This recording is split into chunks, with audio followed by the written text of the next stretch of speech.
Fed says interest rates staying high amid stubborn inflation. The Federal Reserve has reiterated its commitment to keeping interest rates at a two-decade high until it gains greater confidence that inflation is sustainably slowing toward its 2% target. In a statement following its latest meeting, the Fed maintained its key rate at approximately 5.3%, emphasizing that inflation has remained stubbornly high in recent months. The combination of persistent inflation and elevated interest rates has also emerged as a potential challenge for President Joe Biden's re-election bid. Fed Chair Jerome Powell acknowledged that inflation has not made further progress toward the 2% objective, and he cautioned that gaining greater confidence might take longer than previously expected. Despite recent setbacks, Powell expressed optimism that inflation would eventually move back down over the course of the year. Wall Street initially responded positively to the prospect of future rate cuts, but stock prices later erased their gains, reflecting uncertainty about the Fed's path forward. Scenarios ahead. Powell outlined potential scenarios for the coming months. If hiring remains strong and inflation stabilizes, the Fed may hold off on rate cuts. However, if inflation continues to cool or unemployment unexpectedly rises, the central bank would likely reduce its benchmark rate. Such cuts would gradually lower borrowing costs for mortgages, auto loans, and other consumer and business borrowing.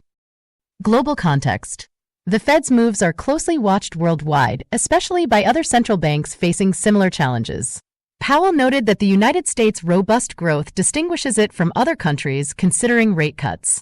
He emphasized the need for patience, suggesting that the U.S. can afford to wait. Meanwhile, the Fed also revealed plans to slow the pace of shrinking its holdings of U.S. Treasuries, a measure taken during the pandemic to bolster the economy. In summary, the Federal Reserve's commitment to high interest rates reflects its cautious approach to inflation. As the U.S. grapples with persistent price pressures, the central bank balances economic stability and the need to cool an overheated economy. The path forward remains uncertain, but the Fed's vigilance underscores the importance of managing inflationary risks while supporting growth.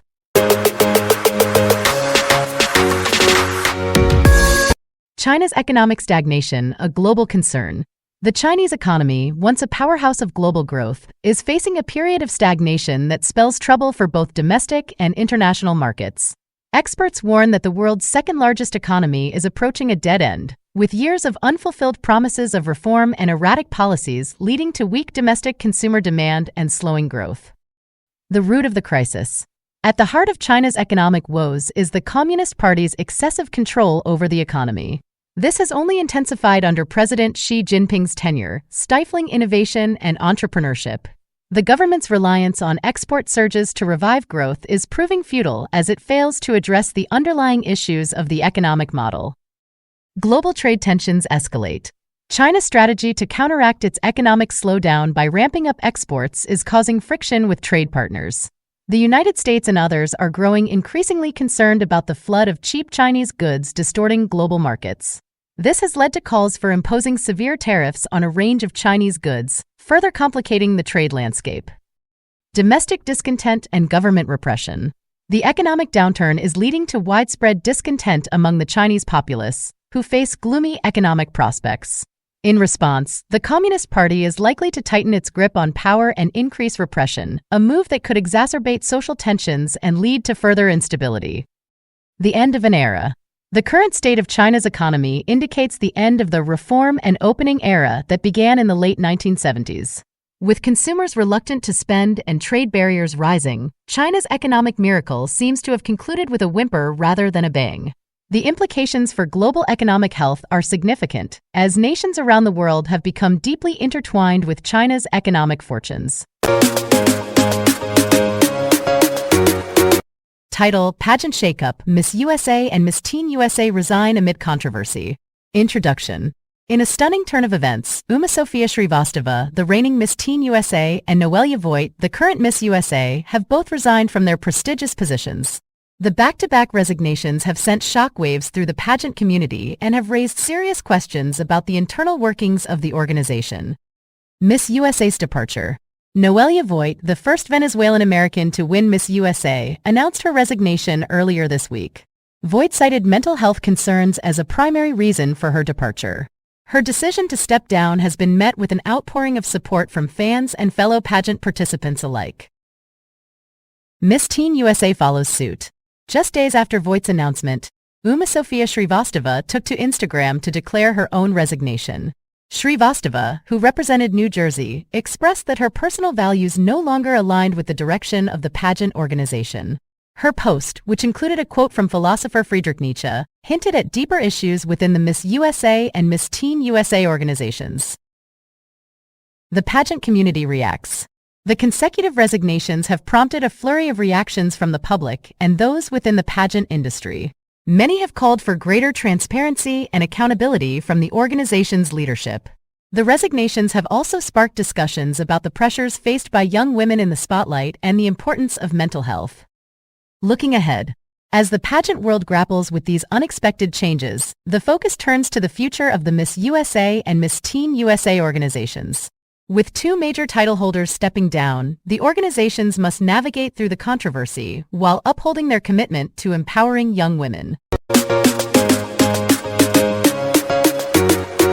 OECD raises South Korea's economic growth forecast. In a significant update, the Organization for Economic Cooperation and Development, OECD, has revised its growth forecast for South Korea's economy in 2024.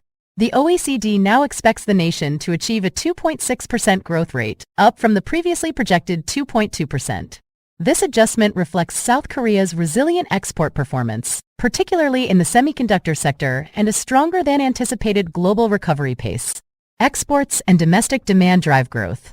The OECD's report highlights that South Korea's growth is set to be fueled by robust demand for its exports, especially semiconductors, which have seen a substantial rebound. Additionally, domestic demand is anticipated to recover in the latter half of the year, aided by expected rate cuts. This combination of external and internal economic strengths positions South Korea as one of the leading growth performers among OECD member nations. Structural reforms recommended amidst aging population. With the backdrop of a rapidly aging population and declining birth rates, the OECD has recommended that South Korea undertake structural reforms. These include changes to the state pension service and adjustments in labor and fiscal policies. Such reforms are deemed crucial for sustaining long-term economic stability and growth. Inflation projections and global economic outlook. The OECD also provided an updated inflation forecast for South Korea, setting it at 2.6% for the year, a slight decrease from the previous estimate. This rate is notably below the OECD average of 4.8%. On a broader scale, the organization revised its global economic growth projection to 3.1%, indicating a gradual easing of inflation and improvement in employment across major economies. Conclusion. The OECD's revised forecast is a testament to South Korea's economic resilience and its ability to navigate through global economic challenges. As the nation continues to adapt and grow, the international community watches with interest to see how these projections will unfold in the dynamic landscape of the global economy. Campus tensions escalate. Over 200 arrested at UCLA protests. Arrests at UCLA protests. Over 200 individuals were arrested during a large-scale protest at the University of California, Los Angeles, UCLA. The demonstrators were part of a nationwide movement advocating for universities to divest from businesses supporting the war in Gaza. UCLA's student encampment was cleared by police in a late-night operation, resulting in the arrests of students and faculty. The situation escalated when masked individuals, described as instigators, attacked the encampment, leading to violent clashes. Law enforcement response. Despite the presence of campus security and police, there was little intervention during the initial assault on the encampment. This lack of action has raised questions about law enforcement's handling of the situation. The police operation involved at least 250 officers and utilized flashbangs and impact munitions against the protesters. The use of force has sparked a debate on the appropriateness of such tactics in managing civil demonstrations. Nationwide impact. The incident at UCLA is not isolated. Reports indicate nearly 2,200 arrests related to pro-Palestinian protests on U.S. college campuses in recent weeks. These events highlight the complex interplay between student activism, university policies, and law enforcement responses. Ongoing dialogue and recovery. As the nation observes, university officials and student organizers continue their dialogue. The hope is to find peaceful resolutions amidst the turmoil. The UCLA campus, now in recovery mode, serves as a reminder of the passionate convictions and contentious issues at the heart of these protests.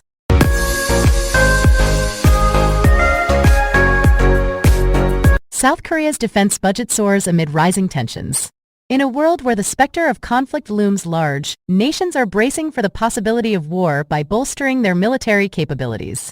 South Korea, a nation long under the shadow of its northern neighbors' threats, has taken significant steps to strengthen its defense systems. The South Korean government has proposed a 4.5% increase in its defense budget for the year 2024, with plans to allocate 59.49 trillion won, approximately $45 billion. This move is part of a broader strategy to enhance the country's military readiness amid escalating tensions on the Korean peninsula. The increased budget will cover a range of military expenditures, from the acquisition of advanced weapons systems to the operational costs of running the armed forces.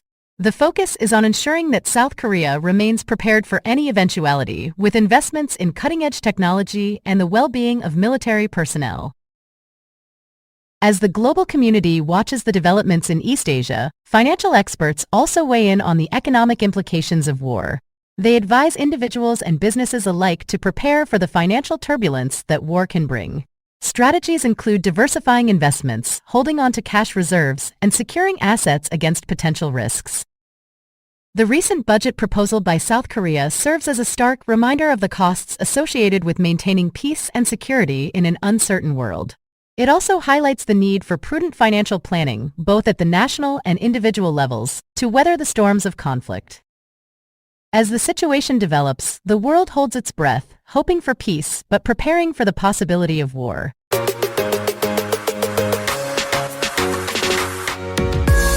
Massive floods threaten tens of millions as intense rains batter southern China.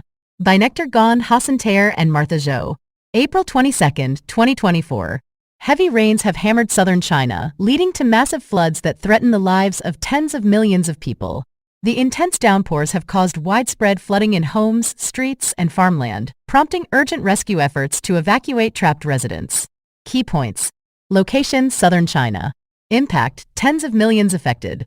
Missing persons: at least 11 people missing, including 6 from the town of Jiangwan near Shaoguan City in the province's mountainous north. Landslides: heavy downpours triggered landslides, injuring 6 people in Jiangwan, Guangdong Province. An economic powerhouse with a population of 127 million, Guangdong has faced sustained torrential rains since April 16. Pearl River Delta, the region's manufacturing heartland and one of China's most populated areas. Record rainfall: 4 weather stations in Guangdong reported record rainfall for April. Climate crisis. Scientists warn that extreme weather events will become deadlier and more frequent due to the climate crisis. Current situation. River swelling. At least 44 rivers in the Pearl River Basin have swelled above the warning line, threatening to burst their banks. Bay River warning. Authorities have warned of a once-a-century flood on the Bay River, expected to reach 5.8 meters, 19 feet, above the warning limit. Villages inundated. Aerial footage shows villages submerged by murky floodwaters, with only roofs and treetops visible in some places. Rescue efforts. Rescuers are working tirelessly to extract residents from neck-high waters and provide aid. Climate impact. Weather events in China have become more intense and unpredictable due to global warming. The situation remains critical as authorities raise the flood control emergency response for the Pearl River Delta to Level 2. The region's defenses against floods are being severely tested, and communities are grappling with the devastating impact of the intense rains.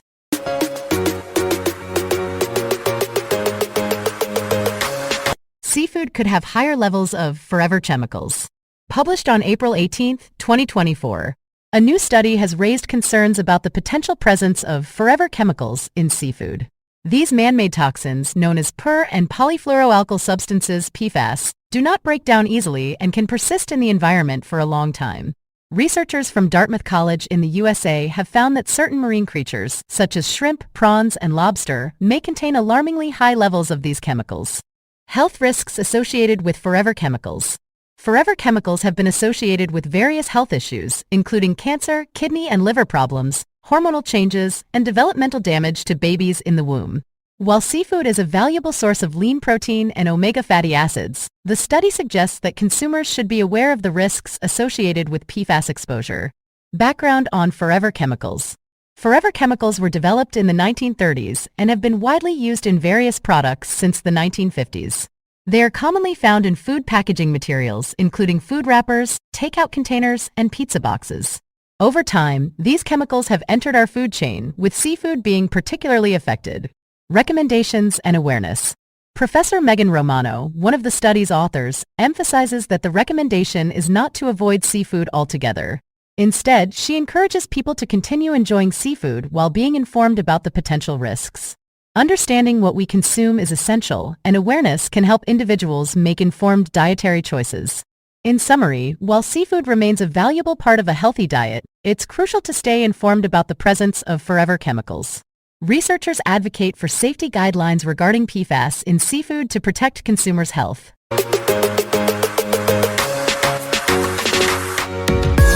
World's first AI beauty contest. The world's first AI beauty pageant, known as Miss AI, has been announced, and AI-generated women can compete to be crowned the digital equivalent of Miss World. Here are some details about the contest. Miss AI competition.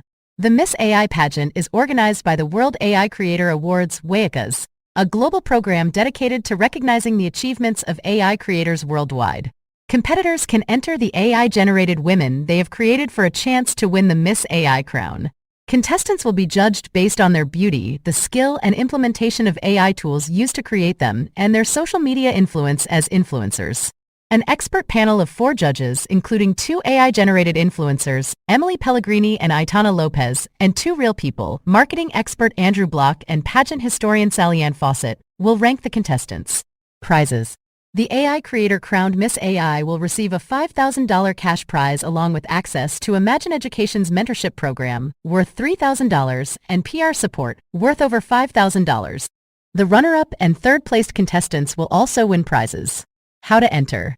To participate, competitors need to submit an image of their AI-generated woman.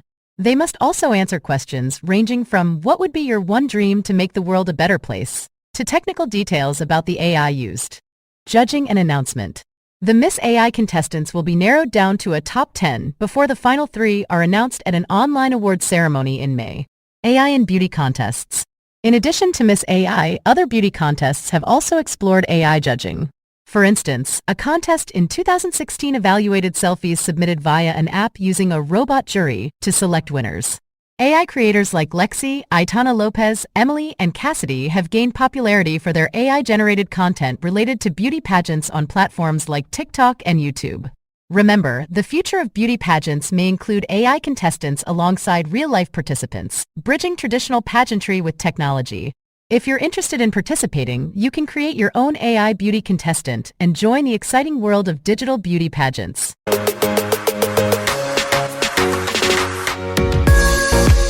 Middle East tensions, explosions in Israel and the West Bank raise concerns. While the exact source of the strikes is still under investigation, all signs point to Iran. The Iranian Revolutionary Guard Corps, IRGC, has a history of proxy warfare in the region, supporting militant groups and destabilizing neighboring countries. Israel has long been a target of Iran's aggression, and tensions have been simmering for years. Israel's response.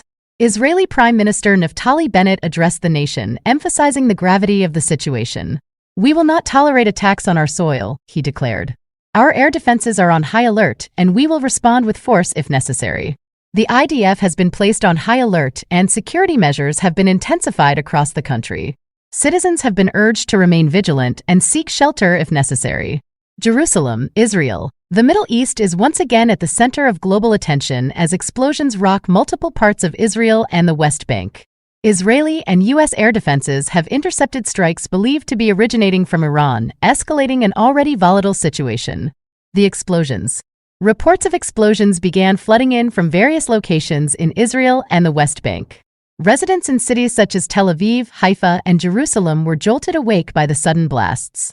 The Israeli Defense Forces, IDF, swiftly responded, activating air defense systems to intercept incoming missiles. U.S. involvement. The United States, a staunch ally of Israel, has also expressed concern. President Joe Biden held an emergency meeting with his national security team to assess the situation. In a statement, the White House reaffirmed its commitment to Israel's security and condemned any aggression against the country. Regional implications. The escalating tensions have broad implications for the entire Middle East region. The delicate balance of power and historical animosities between nations could further complicate matters. International leaders are closely monitoring the situation, hoping for a de-escalation and a peaceful resolution.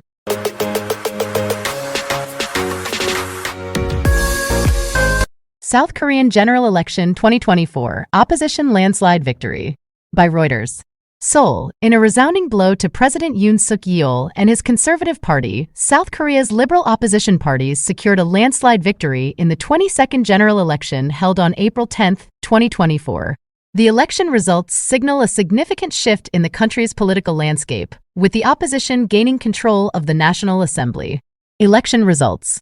The Democratic Party, DP, the main opposition party, is projected to win more than 170 of the 300 seats in the new legislature, according to data from the National Election Commission and network broadcasters. With over 99% of the votes counted, the DP's victory is clear. Additionally, a splinter Liberal Party aligned with the DP is expected to secure at least 10 seats. DP leader Lee Jae-myung, who won a seat in the city of Incheon, west of the capital Seoul, emphasized that voters had expressed their judgment against the Yoon Suk-yeol administration. He stated, "When voters chose me, it was your judgment against the Yoon Suk-yeol administration, and you are giving the Democratic Party the duty to take responsibility for the livelihood of the people and create a better society." Referendum on Yoon's leadership.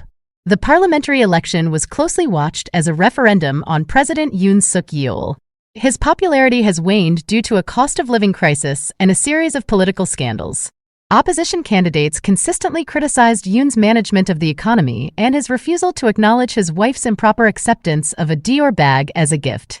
First Lady Kim Ki-hee, who has not been seen in public since December 15, was absent when Yoon cast his vote. Analysts and opposition party members view her absence as a serious political liability for the president and his People Power Party, PPP. Yoon's political future. The PPP is projected to win just over 100 seats, preventing the opposition from achieving a supermajority that could override presidential vetoes and pass constitutional amendments. However, as Yoon approaches the end of the first 2 years of his 5-year single term, he is likely to slip into a lame duck status. His ability to pass legislation will be significantly hampered by the poor showing of his party. The National Election Commission, NEC, is expected to announce the official results later on Thursday. The election saw a record turnout, with nearly 29.7 million people, 67% of eligible voters, casting their ballots. While this turnout surpassed the 2022 presidential vote that narrowly brought Yoon to power, it reflects the electorate's strong engagement in shaping the country's political future. As South Korea's opposition celebrates its victory, President Yoon faces a challenging road ahead, navigating a divided parliament and addressing pressing issues in a nation seeking change.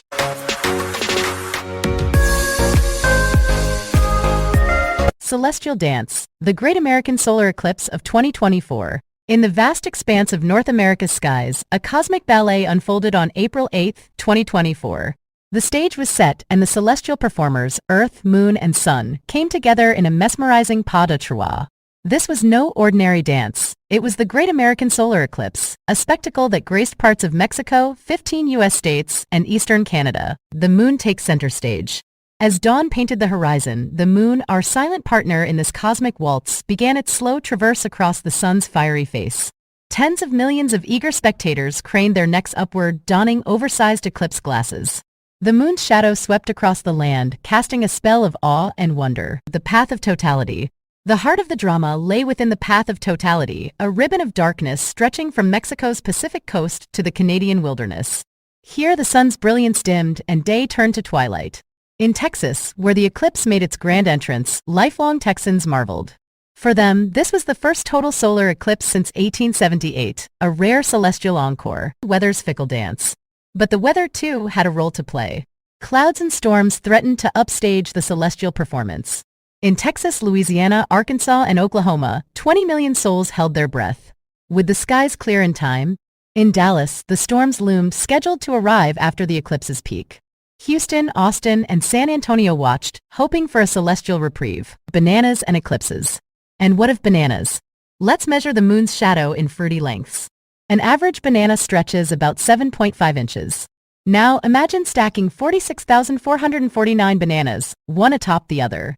That's the height of Mount Everest, but today it's our eclipse yardstick, the eclipse's encore. As the moon completed its celestial pirouette, the sun emerged triumphant. Daylight returned, but hearts remained touched by the ethereal. The next total solar eclipse on U.S. soil won't grace us until March 2033, and it'll be Alaska's private show. For the contiguous U.S., the next rendezvous with totality awaits in August 2045, from California to Florida. And so, dear Skywatchers, we bid adieu to the great American eclipse of 2024. It danced across our hearts, leaving memories etched in starlight. Until the next cosmic overture, keep your eyes on the heavens, where bananas measure time and eclipses weave their magic. Brent crude ascends, geopolitical tensions fuel price surge. By Financial News Today. In a market stirred by geopolitical unrest, Brent crude oil prices have soared, settling above $90 for the first time since October. The price surge. Brent futures for June climbed above $91 a barrel before settling at $90.65, marking a 1.5% increase. WTI futures. U.S. West Texas Intermediate WTI futures for May also rose, settling at $86.59 a barrel, a 1.4% rise. Geopolitical tensions. Israeli embassies on high alert. Reports of Israeli embassies being placed on high alert due to threats of Iranian attacks have contributed to the heightened tensions. Iran's vow for revenge. Following an attack that killed high-ranking Iranian military personnel, Iran has vowed revenge against Israel, though Israel has not claimed responsibility for the incident. U.S. stance. Public rebuke. Washington issued a strong public rebuke toward Israel, indicating a shift in tone and warning that U.S. policy on Gaza will hinge on Israel's actions regarding the safety of Palestinian civilians. New sanctions. The United States imposed new Iran-related counterterrorism sanctions, aiming to disrupt Iran's ability to fund its proxy groups and support for Russia's war in Ukraine. Support for Ukraine. NATO membership. U.S. Secretary of State Antony Blinken stated that Ukraine will eventually join NATO, with support for the country remaining rock solid among member states. Oil supply dynamics. OPEC Plus meeting. The Organization of the Petroleum Exporting Countries and its allies, OPEC Plus, including Russia, maintain their oil supply policy and urge some countries to enhance compliance with output cuts. Conclusion. The convergence of geopolitical events has led to a bullish sentiment in the oil market, driving prices to new heights. As the world watches these unfolding events, the impact on global oil prices continues to be a subject of intense focus.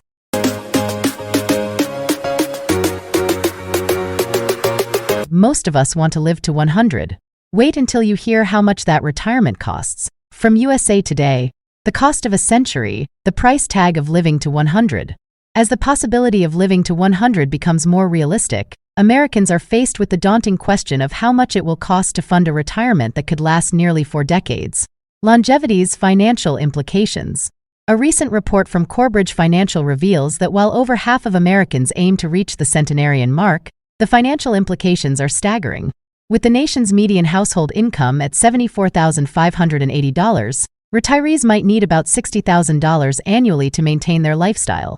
This means a retirement budget of approximately $2.3 million for those living to 100. Retirement realities. The average American retires at 62, which, for a centenarian, equates to 38 years of retirement. Social Security may cover a portion, but the bulk of the financial burden falls on savings. Unfortunately, only 27% of respondents in the Corebridge survey feel confident they won't outlive their retirement funds. The fear factor.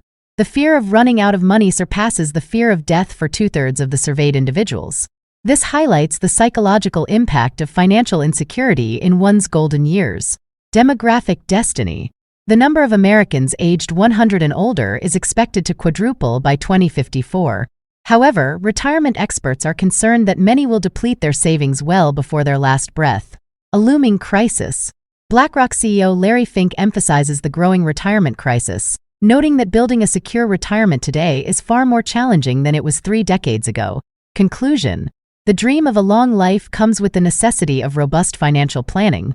As we approach the era of centenarians, it's clear that preparing for a financially secure retirement is more crucial than ever.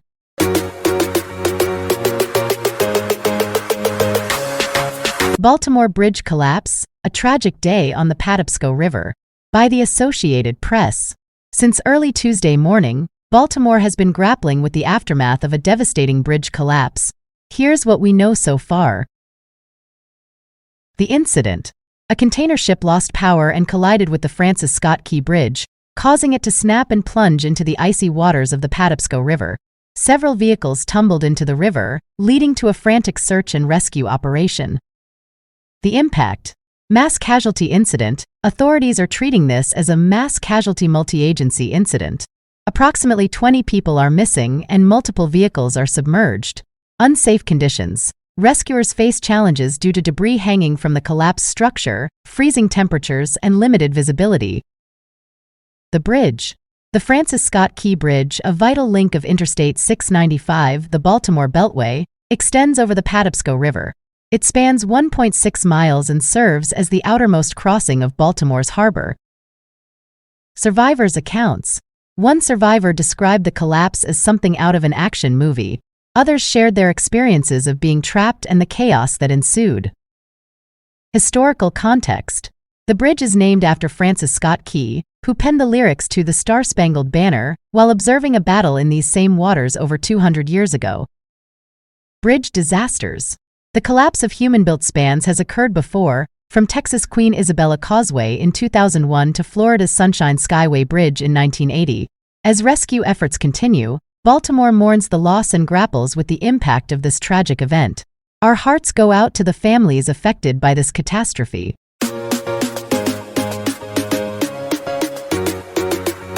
TikTok legislation issue. The U.S. House of Representatives has recently passed legislation concerning the ownership of TikTok, a popular social media platform. The bill mandates that ByteDance, the China-based parent company of TikTok, must divest its stake in the app. This action stems from concerns over national security and data privacy, given the app's potential access to sensitive user data and the Chinese government's influence over domestic companies. The legislation has sparked a significant response from TikTok's user base, many of whom are young Americans. TikTok has actively encouraged its users to reach out to their representatives, providing a direct link to contact information through the app. This campaign aims to preserve the platform that has become a vibrant community for millions in the U.S. Senator Tom Tillis's office reported receiving approximately 1,000 calls following the House's decision, reflecting the intense public interest and concern over the future of TikTok in the country.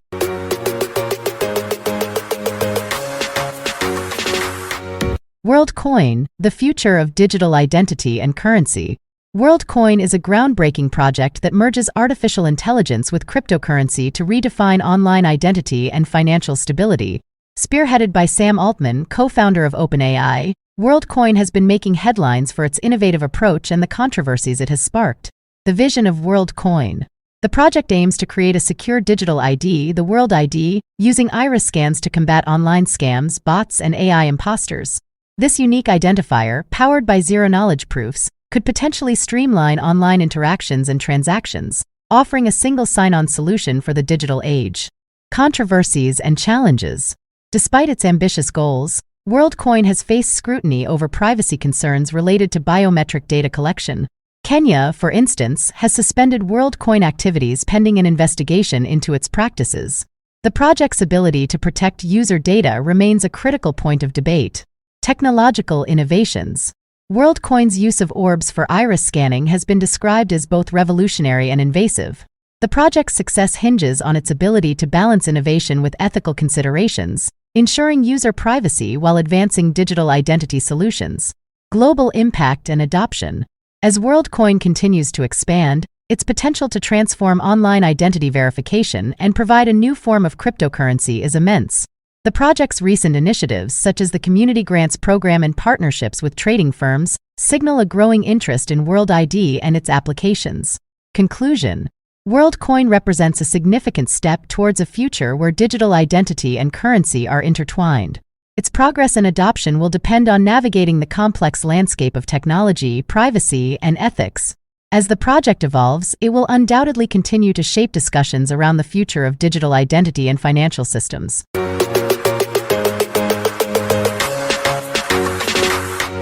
Border security deadlock heightens risk of government shutdown. In a tense standoff on Capitol Hill, the fate of the nation hangs in the balance. A border security deadlock threatens to plunge the federal government into a shutdown, casting a shadow over critical services and leaving millions of Americans in limbo. The high-stakes battle. At the heart of the impasse lies the contentious issue of border security funding. With the clock ticking, Congress and the White House find themselves locked in a high-stakes game of political brinkmanship. Funding for approximately 70% of the government is set to expire imminently unless a resolution is reached. The consequences of failure are dire: federal agencies shuttered, paychecks delayed, and essential programs left hanging. The immigration divide. Disagreements over immigration policy have fueled the deadlock. Lawmakers grapple with questions of border wall funding, asylum seekers, and the delicate balance between security and compassion. The fault lines run deep, with each side digging in, unwilling to yield ground. Shutdown scenarios. If no compromise emerges, the government faces a partial shutdown. National parks could close, passport processing delayed, and food inspections curtailed. The ripple effects extend beyond federal employees. Small businesses, contractors, and everyday citizens would feel the pinch. Echoes of the past. This isn't the first time the nation has teetered on the brink. Recent history bears witness to government shutdowns, each leaving scars on the body politic. The specter of dysfunction looms large, and the American people watch with bated breath. Leadership in the spotlight. The burden falls squarely on our elected officials. Can they rise above partisanship? Can they find common ground? The eyes of the nation turn to the halls of power, seeking leadership that transcends ideology.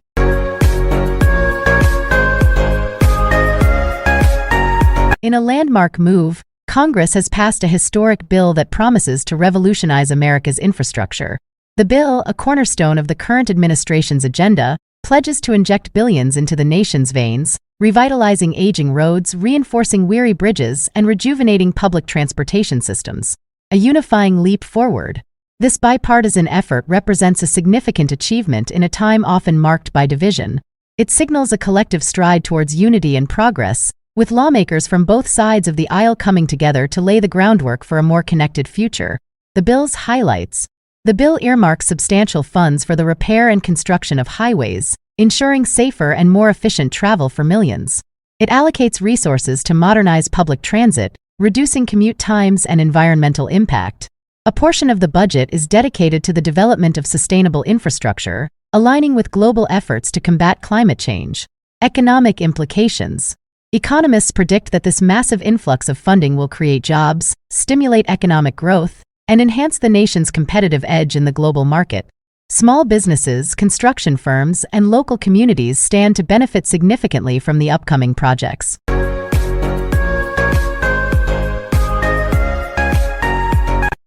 Breaking news from the New York Times. Massive blizzard blankets California's Sierra Nevada mountains. In an extraordinary weather event, a colossal blizzard has descended upon the western United States, unleashing its fury on California's majestic Sierra Nevada mountains. As snowflakes dance and swirl, the landscape transforms into a pristine white canvas, with up to 10 feet of snow predicted in the higher elevations. Impact and challenges. The blizzard's relentless assault has disrupted normalcy, challenging residents and travelers alike. Interstate 80, a vital artery connecting the region, remains shut in both directions due to the sheer volume of snow. Emergency crews, snowplows, and tireless volunteers battle the elements, striving to keep roads clear and communities safe. The unyielding storm. As the storm rages on, it tests the mettle of those who call this rugged terrain home. Snowdrifts pile high against buildings, and icicles dangle like fragile chandeliers. Schools suspend classes, businesses shutter, and families huddle by crackling fireplaces, their breath visible in the frigid air.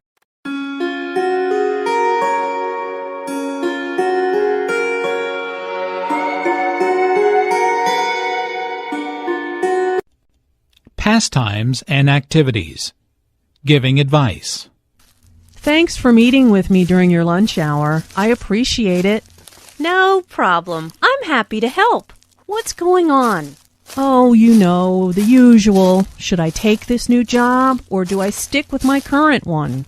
Well, I think it's time for a change, don't you? They pay you late, and you are unhappy. Do you really think so? I know so, and I've been listening to you complain for over a year now. Trust me, take the job. What do you have to lose? Pastimes and activities. Weddings. Doesn't the bride look beautiful in that wedding dress? Yes, she looks amazing, and the groom is so romantic. I just heard the story of how they got engaged. He proposed to her during a candlelight dinner in London. Did you know that was where they went to school? Oh, wonderful. And the honeymoon, what a great idea. Most people just go to the beach for a week after they tie the knot. But they plan on heading to California and cruising the coast on their motorcycle. Really? What a fantastic idea. This is by far the best wedding I've ever been to. Pastimes and activities. Hobbies. I'm so happy this week of midterm exams is finished. Same here. I'm looking forward to relaxing in the mountains this weekend. I've planned a little hike in the woods, and I'm going to take a canoe trip down the river if the weather cooperates. Oh, fun! I'm going to Michigan. I'm taking my camera because fall is coming fast. The leaves are already turning all shades of red and orange. It will be awesome. Next time you go there, I'll join you. I've heard Michigan is a great place to go canoeing. Pastimes and activities. Giving your opinion. Where should we take a vacation this year? Let's decide soon. Well, I'd like to go somewhere warm. How about the beach? Or we could rent a cabin on the lake. You want to go to the beach again? I want to ski this winter. How about a compromise? What about traveling to the Alps in Europe next April? We can find a ski resort on a lake. Oh, we've never been to Europe before, but I don't know if it will be sunny and warm then. I need to do some research first. That will help me make up my mind. Pastimes and activities. At the pet store. Oh, what a beautiful cat. What do you think? I think I'd rather get a dog. Dogs are more loyal than cats. Yes, but there's so much work. Would you be willing to walk it every single day and clean up after it? Good point. What about a bird or a fish? We'd have to invest a lot of money in a cage or a fish tank, and I really don't know how to take care of a bird or a fish. Well, we're obviously not ready to get a pet yet. Yeah, you're right. Let's go grab some coffee and talk about it. Pastimes and activities. Taking a vacation.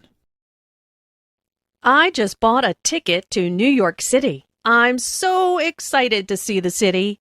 Good for you. Traveling is so much fun. I love discovering new places and new people. When are you leaving? Next week. I'm taking the red-eye. It was cheaper. Hopefully I'll be able to sleep on the plane. I wish I could go with you. New York City is a magical place. You'll have so much fun. I hope so. I'm going to visit my brother who lives there.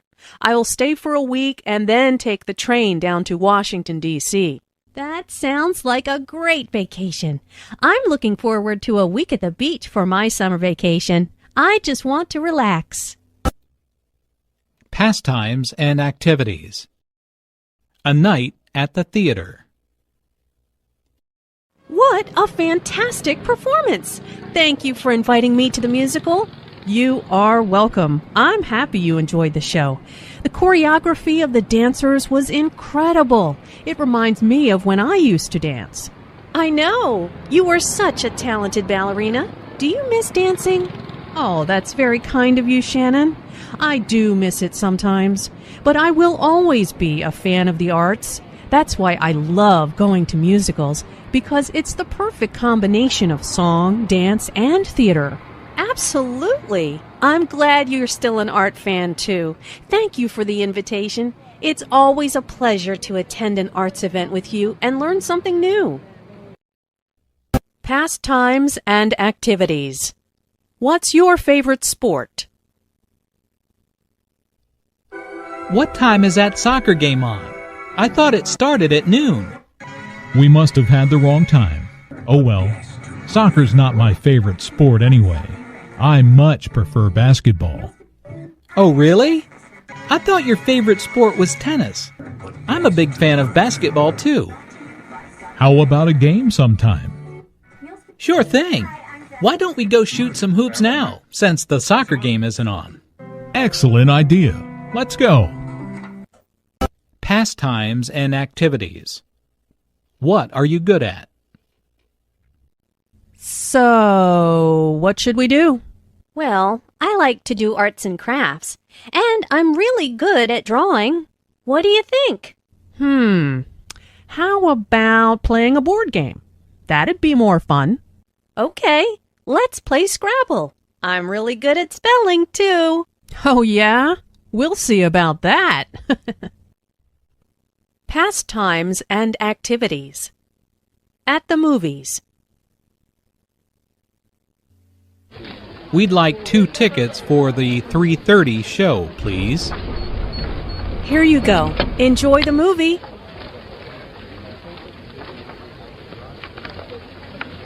Would you mind moving over one so my friend and I can sit together? No, not at all. Thanks a lot. Pastimes and activities. How old are you? I'm really excited for Aunt Mary's surprise birthday party this afternoon. Aren't you? Yeah, how old is she? She'll be 55 on May 14th. Wow, I didn't know that my mom was older. She's going to be 57 on September 2nd. Anyway, Aunt Mary's going to be so surprised to see us all here. I know, but we still have to get all the food set up before she gets here. Okay, we're all ready now. Shh, she's here. Surprise! Around town. Transportation. Should we take a taxi or a bus to the mall? Let's take a bus. It's impossible to get a taxi during rush hour. Isn't that a bus stop over there? Yes. Oh, there's a bus now. We'll have to run to catch it. Oh no, we just missed it. No problem. There'll be another one in 10 minutes. Around town. Shopping. Can I help you? Yes, I'm looking for a sweater in a size medium. Let's see. Here's a nice white one. What do you think? I think I'd rather have it in blue. Okay. Here's blue in a medium. Would you like to try it on? Okay. Yes, I love it. It fits perfectly. How much is it? It's $50. It will be $53 with tax. Perfect. I'll take it. Around town. Catching up after class. Hey, how did your physics exam go? Not bad, thanks. I'm just glad it's over. How about you? How'd your presentation go? Oh, it went really well. Thanks for helping me with it. No problem. So, do you feel like studying tomorrow for our math exam? Yeah, sure. Come over around 10 o'clock after breakfast. All right. I'll bring my notes. Around town. At the post office. What can I do for you today? I need to mail this package to New York, please. Okay. Let's see how much it weighs. It's about 5 pounds. If you send it express, it will get there tomorrow. Or you can send it priority and it will get there by Saturday. Saturday is fine. How much will that be? $11.35. Do you need anything else? Oh yeah, I almost forgot. I need a book of stamps too. Okay, your total comes to $20.35. Around town. Running errands. Hi there. How can I help you? Well, I'm in town visiting for a few days, and I need to get some things done while I'm here. Sure. What do you need? I need to get my hair cut. I also need to have my new pants hemmed. Okay, here's a map of the city. There's a good hair salon here, which is just a block away, and there's a tailor right here. Is there anything else? Yes, I'll need to have my car serviced before my long drive home. No problem. There's a good mechanic a few blocks away. Around town. At the supermarket. Hey, Julia, look at those desserts. How about baking some cookies today? Yeah, that's a great idea. While we're here, let's pick up the ingredients. Okay, what do we need? The recipe calls for flour, sugar, and butter. Oh, and we also need eggs and chocolate chips. Why don't you get the dairy ingredients? You'll find those in the refrigerated section in the back of the store. I'll get the dry ingredients. They're in aisle 10. Great, let's meet at the checkout. Okay, see you there. Around town. Calling for help. Hey, that car just ran a red light and hit that truck. Is anyone hurt? I don't know. Let's call 911. Hello? I'd like to report a car accident near the post office on Charles Street. It looks like a man is hurt. Yes, it just happened. Okay, thanks, bye. What did they say? They're going to send an ambulance and a police car right away.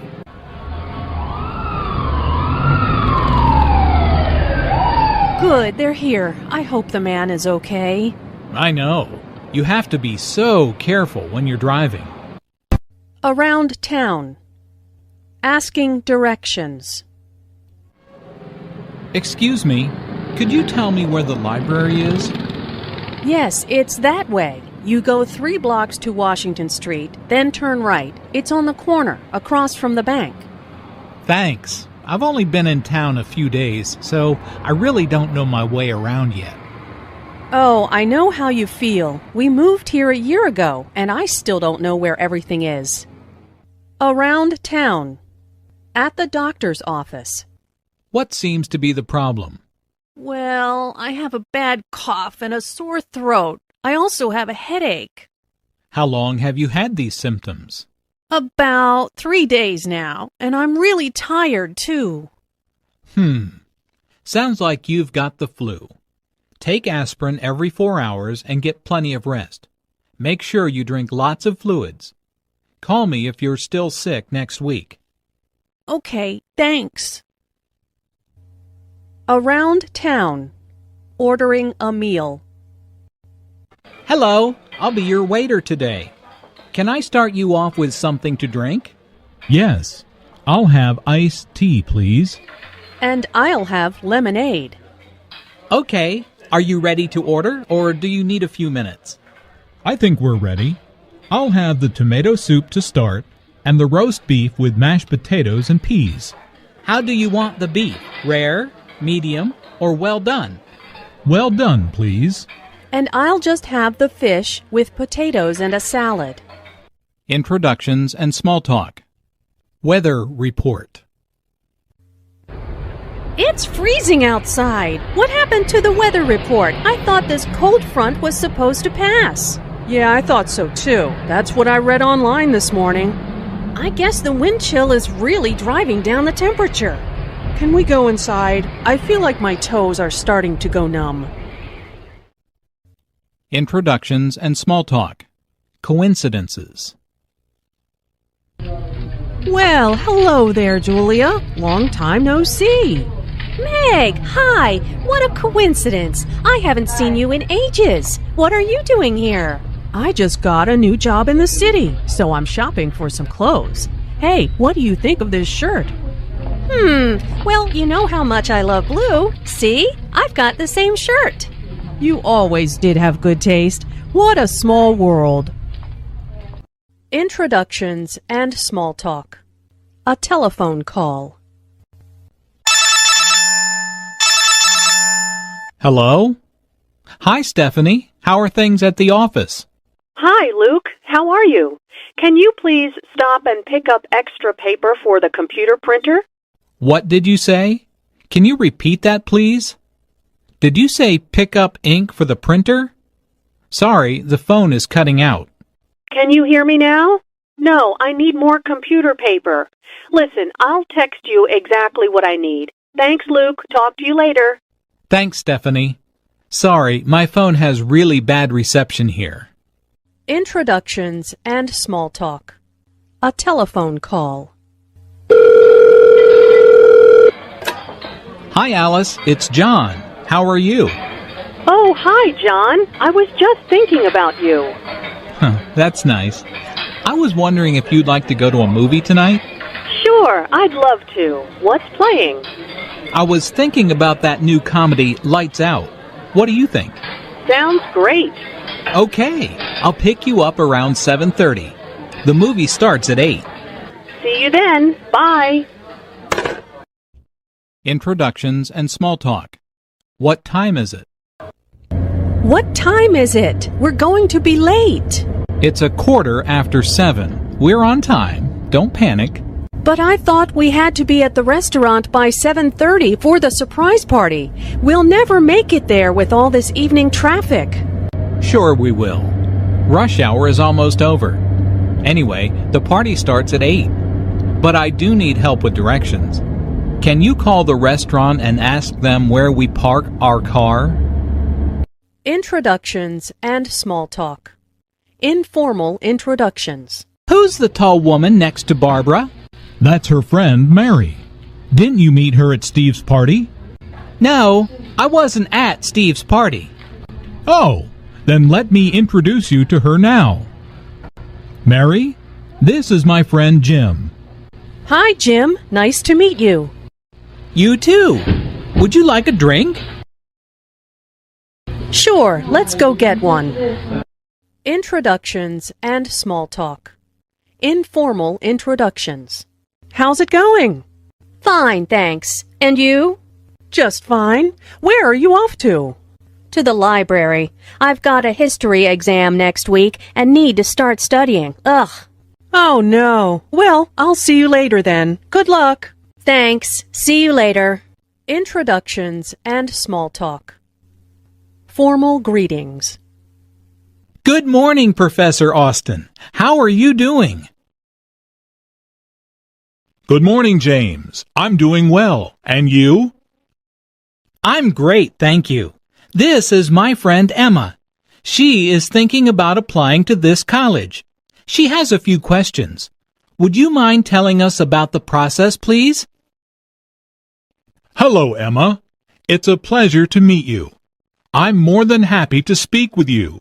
Please, stop by my office next week. It's a pleasure to meet you, Professor. Thank you so much for helping us.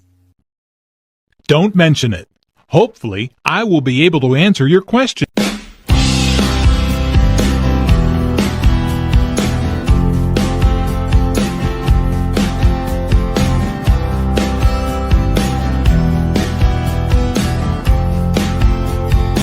What have you been doing this week? Well, mostly all of my days start with getting up at 6:30 and going to the pool to practice with my year-round swim team. At 8, I head over to another pool to coach a swim team. That's one of my part-time jobs. I finish at 11 and get home around 11:30 or so. Usually I go home and eat lunch and get my relaxation for the day. What do you do in the afternoons? After lunch, I usually go back to the pool, either to lifeguard or to hang out with friends. I love to catch a minute, if I can, to read. After that, I usually do dinner with the family. That's from 5 to 6. At 6, I head back to the pool. I coach a night practice. After practice, like 9-ish, I spend time with the family. We play Wii or watch a movie. Between 10 and 11, probably, I'll check the computer, talk on the phone with my friend, and head to bed. Full days. What do you do on the weekends? On the weekend, I usually have Saturday off. I like to get out with my friends, go shopping, just relax. It's nice not to be at the pool. On Sunday, I usually go to church and do lunch with the family and just hang out. You said you like to read. What kinds of things do you like to read? This summer, I'm doing a class for school next year. It's called We the People. I'm actually reading constitutional books. Sounds dull, but I find it interesting. We read about how the Constitution was written and the deeper meaning of it. If I get any free time in the middle of the day, I sleep. Those early mornings make me tired. Is there anything you'd like to say to kids in other countries? Don't close yourself off. Take advantage of all the opportunities you have. Have a full life. Don't think you can't learn more. I think I learn something more nearly every day.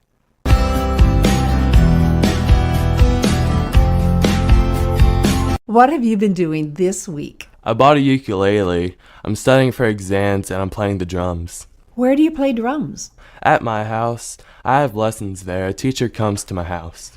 Why are you learning to play drums? I just think it's a cool instrument to learn. I like funk and rock music. Funk is just so upbeat. Why did you buy a ukulele?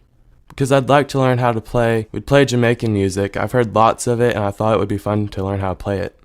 Is there anything that you are looking forward to? This summer, I'm going to Puerto Rico. We visit there a lot because my mom is from there. We visit family and have vacation there. My grandfather, my dad's dad, will visit us there. My sister's in college now. She'll go with us. Do you like Puerto Rico? It's very nice and tropical. They have nice beaches. I like the fruit they have, different foods. I really like platanos. What do you hope to do after high school? I'd like to go to college and later get my PhD. I've thought about studying U.S. history. I want to be a professor when I grow up. I'd like to be a teacher. I like history. Is there anything that you would like to say to kids in other countries? To just work hard in school.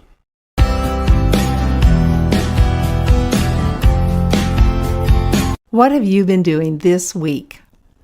I've been going to school. I'm taking art, world history, Spanish, geometry, English, and earth science.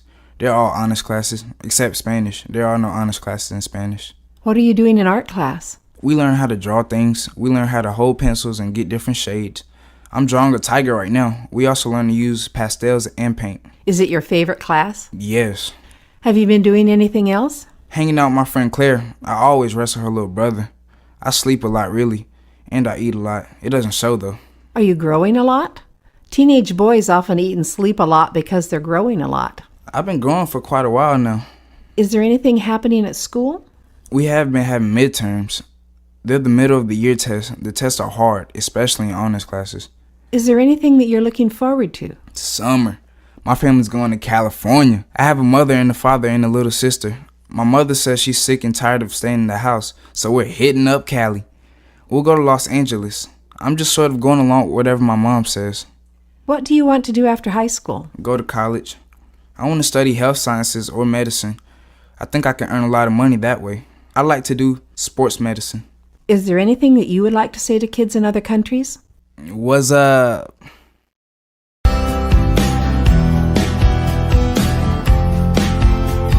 So, what have you been doing this week?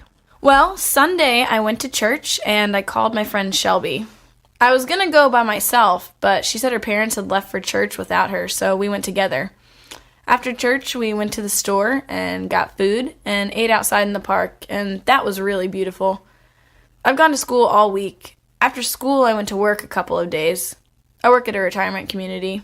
Maybe you should explain what a retirement community is. Okay, it's like a big neighborhood with rich old people.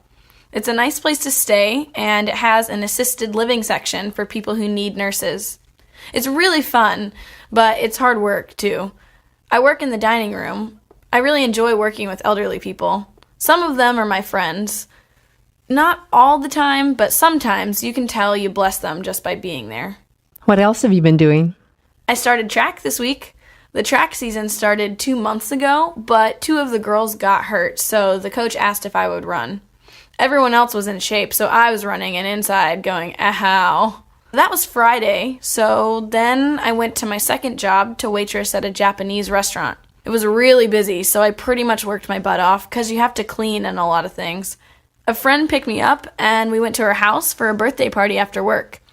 We ate way too much ice cream and stayed up way too late because I had to get up early Saturday morning and go to school to help with landscaping for community service. At my school, a certain number of hours of community service are required each year, so I choose things I like.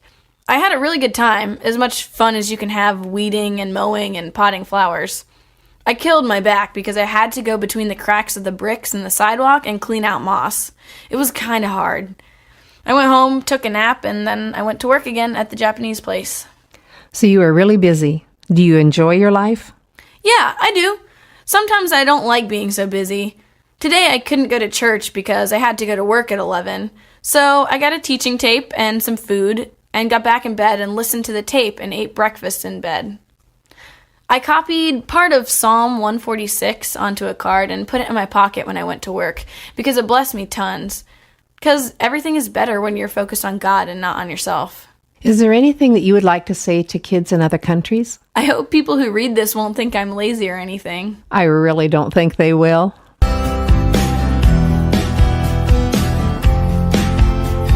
What have you been doing this week?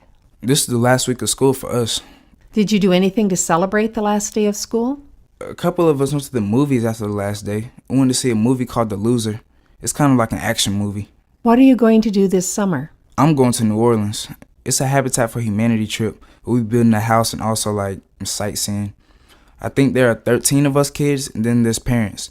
We'll be there a week and then there's a swim team. Tell me about the swim team. We have our first meet on Saturday and then another on Tuesday.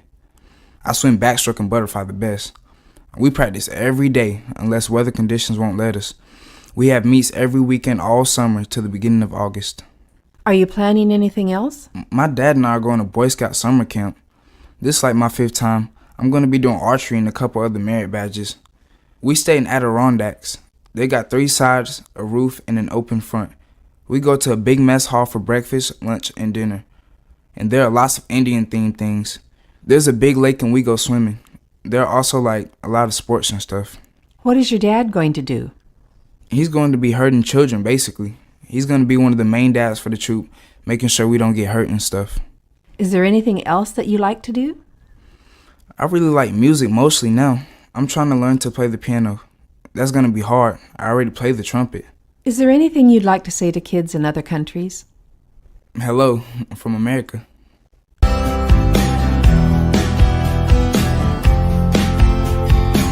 What have you been doing this week? Well, school every day, and then after school, my friend drives me home, and normally I go to her house, and we do our homework together, and then I go home after that and eat dinner with my family. Did you do anything extra or different this week? Also this week, I was driving with the driver education teacher to get my learner's permit. Please tell what a learner's permit is. It's for driving a car. First, I have to take 3 weeks of classes, 4 hours a day, 4 days a week to study for the book test. Then the big written test is 200 questions. Then you have to drive for 6 hours with an instructor. Then when you're 15 years old, you can have a learner's permit. What can you do with a learner's permit? You can drive anytime during the day until 9 o'clock p.m. with an adult in the car with you. The adult has to have a driving license for 5 years. Then when you're 16 years old, you can get your driving license. What do you do on weekends? Sunday I go to church and youth group. On Friday nights, I normally have a sleepover with friends. What is a sleepover? I go over to a friend's house and stay there the night. We talk girl talk. We eat popcorn, watch movies, and talk about boys. Pretty much what every girl does. Is there anything that you would like to say to kids in other countries? Just, hey, I guess.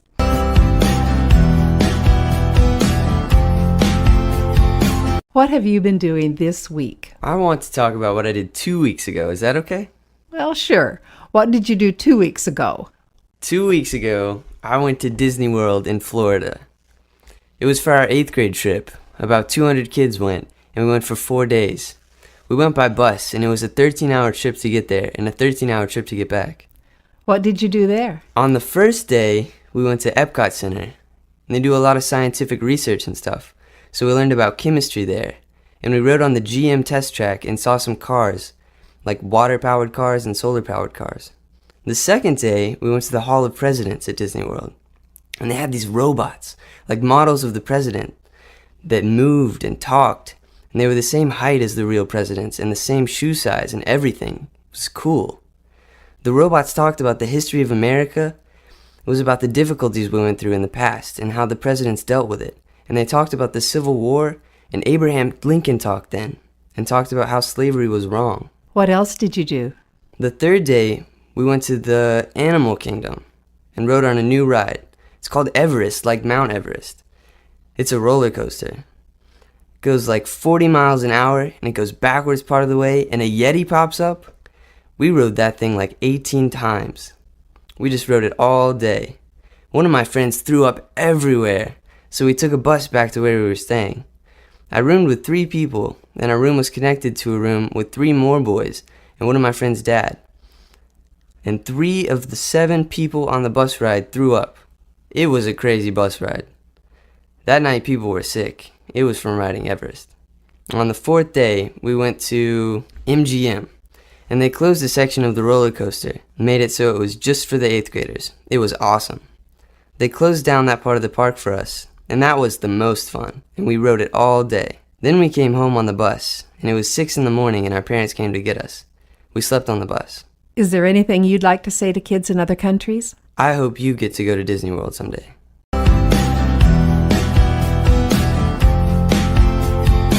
What have you been doing this week? I've been grounded. My report card was so bad that it hid from my parents. Then the school mailed another one.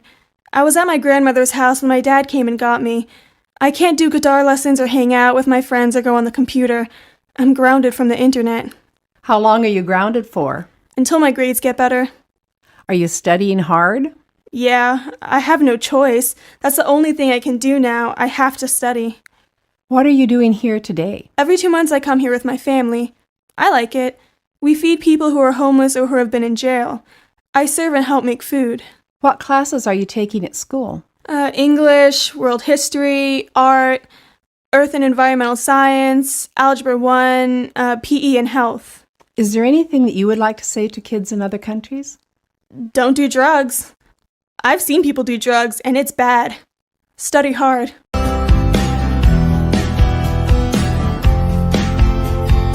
What have you been doing this week? I've been having parties lately, like baby showers and stuff.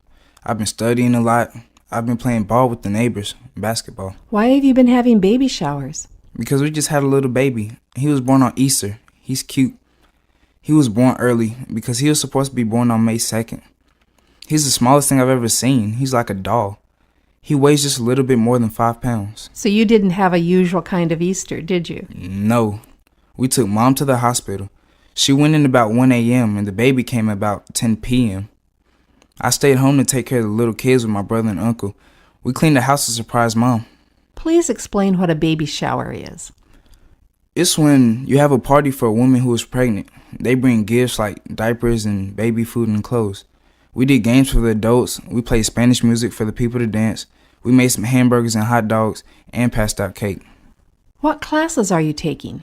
Science, social studies, math, language arts, reading lab, guided studies. That's when they help you study. And health. What languages do you speak at home? Spanish and English. With my brother, I speak English because we're used to English. But with my mom, I speak Spanish. With my dad, I speak both. We talk both languages, really. I was born in Puerto Rico, and I was about 7 when we came to the mainland U.S. I didn't speak English. We were in Wisconsin. And there aren't a lot of Spanish speakers in Wisconsin. The teachers would take me out of class to learn English. Is there anything that you are looking forward to doing this summer? We'll probably go to Myrtle Beach this summer. It's a whole family trip. We go to the beach or hang out at the pool at the hotel. We go out to eat and to the fun park. It has roller coasters and stuff. Next Friday is the 8th grade dance. It's like a prom, but for 8th graders. You take a date, you dress in a suit, and you go to the dance and have fun there. They'll have music and a DJ. Is there anything that you'd like to say to kids in other countries? I hope you follow your dreams and never stop believing or trying.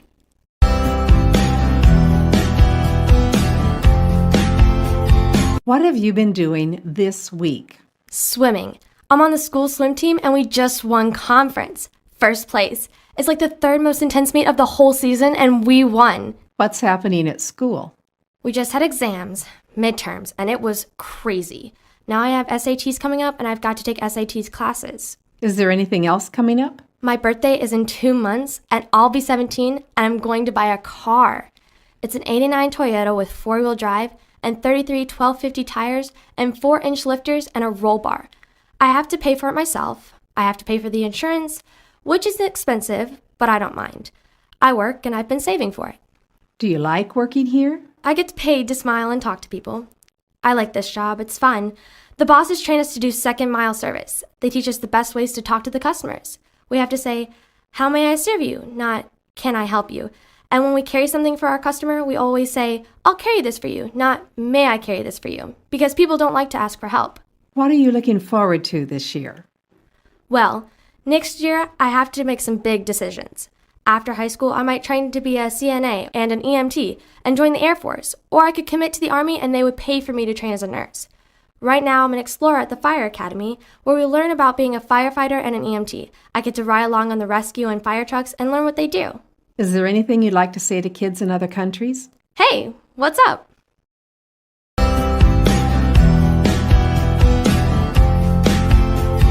What have you been doing this week? Skateboarding and hanging out with my friends. It's spring break. Me and my friends walk to McDonald's. I'm trying to get a job there right now. I dropped job applications at like 6 of them, everywhere. Your dad is in Afghanistan. How do you feel about that? I don't really like having him over there. I miss him a lot. I guess most people think it's special having a dad overseas, but it's not. It's really hard, and I don't get to see him a lot. When he comes home, we eat out a lot. We spend money. We play Call of Duty a lot. That's a video game. My brother and my dad and me. We work out together. Do you worry about him? All the time. I try to keep him in my prayers. I call him when I can and talk to him. Why are you here helping feed homeless people today? My mom didn't tell me about this until about 2 o'clock when she said, "We're going to go feed a bunch of people." And I was like, okay. Is there anything that you would like to say to kids in other countries? Fulfill your dreams. Don't stop.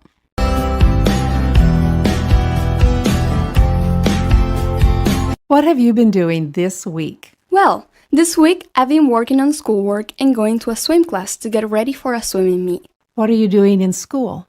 Oh, a lot of stuff. Math and biology and history. And I've been learning Italian. You're homeschooled, aren't you? Tell me about it. I guess it's like going to public school. But the school is only a few feet away and the teacher is your mother. My sisters and brother are my only classmates. I'm the only one in my grade. I kind of have to be responsible for getting my work done. We study and take required tests. What happens if you don't do well on a test? I haven't ever done bad on a test. I guess if I didn't pass a test, I would get a talk from my mother. Have you been doing anything else? I volunteer at Horsepower, which is a riding center. It's for kids with disabilities or who are in wheelchairs, so they can learn to ride horses. Sometimes I lead the horses, and sometimes I walk beside the horse and help the kids keep their balance and learn how to ride. What are you looking forward to this year? I'm looking forward to going to Italy. That's why I've been studying Italian, so that when I get there, hopefully I'll know some stuff. My Girl Scout troop is going. There are 13 girls going. My sister is going too. We thought it would be cool to go to a different country and see what they have there, like all the art and history over there. We have 2 adult leaders going with us. How are you getting money for the trip? We've been working toward this for 2 years. We raise funds by selling flowers in the spring and fall and wreaths at Christmas. We had a spaghetti dinner and car washes. And we sell Girl Scout cookies, of course. Is there anything you'd like to say to kids in other countries? I hope you're okay over there and having a good time. I hope you're doing good.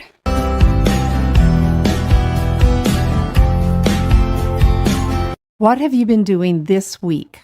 This has been a busy week. I have lots to tell. Monday, I went to school and then I went to work Monday night. And Tuesday, I went to school, but only for half a day because I went on a field trip with my photography class to a local college to take pictures. And then on Wednesday, I went to a baseball game for the whole class day because all of the students who made honor roll got to go on a baseball trip. And then Thursday, I went to school and I went to work Thursday night. And then on Friday, I went to school, and then Friday night, I went to the big birthday dinner of one of my really close friends. And today, I'm here at the service project. What do you do when you go to work? I'm the front desk secretary at a counseling center. Are you graduating from high school? I'm going to graduate this year. What will you do after that?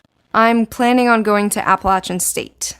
I'm going to be a double major in photography and Spanish with a minor in social work. Why do you want to study these subjects? Well, I guess these are the things that I'm extremely fond of. I love photography, and helping the Hispanic community is what I'm really passionate about. Is there anything that you would like to say to kids in other countries? Well, I don't know. I guess always think the best of people. People are trying to be the best they can be. There is hate in the world, but there is also a lot of love.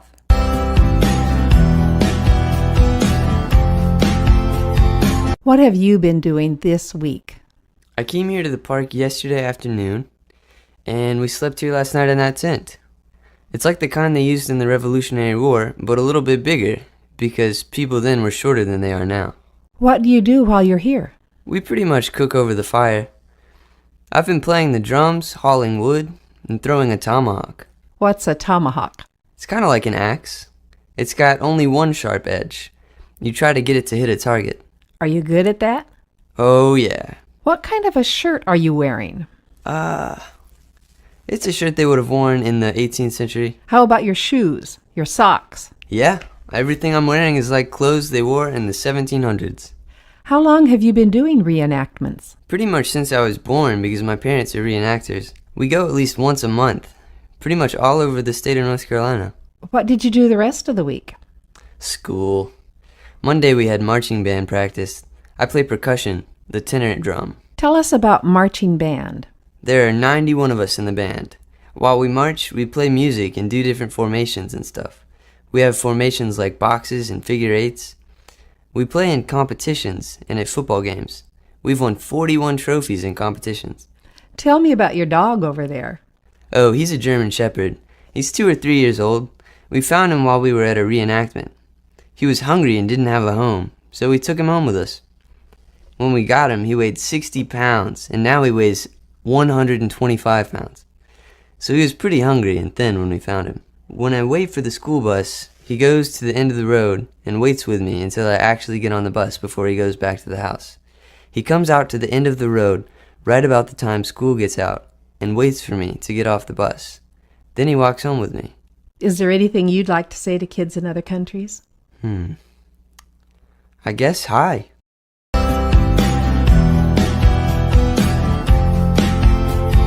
What have you been doing this week? Well, I go to San Jose State. Mondays and Wednesdays, I get up and work out, and I start my classes. In between classes, I have an hour and a half break, so I usually go to the library and read, browse the internet, do homework, write essays, anything I have to do. Tuesdays and Thursdays, I usually get up and go to school for an 8:30 class. And then, since the class is anatomy, I go to the library and study. Then I have a lecture. Then I go to lunch, something fast because I have another class afterwards. Today is Friday. What are you doing? Fridays I have off, so I'm out here enjoying the weather. It's a day to do other things than reading and homework. I'm here with my mom and my 2 little nieces and my little cousin.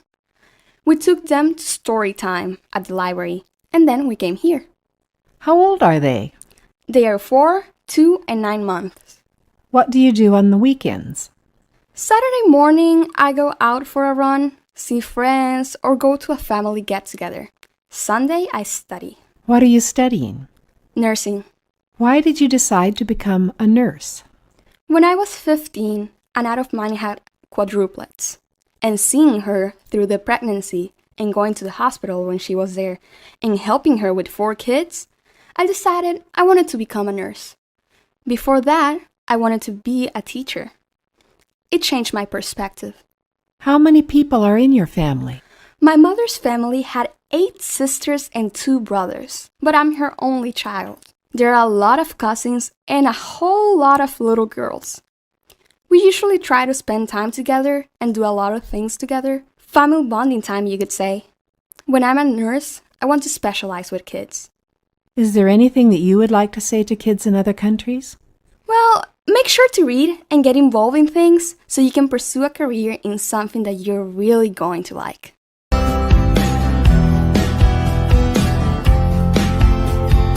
What have you been doing this week? After school today, we came to the park. 2 of us are playing baseball, and 2 of us walked around making videos. Why are you making videos? Because it's fun, something to kill time. We put them on YouTube. What are you doing in school this week? CST preparation. That's California standardized testing.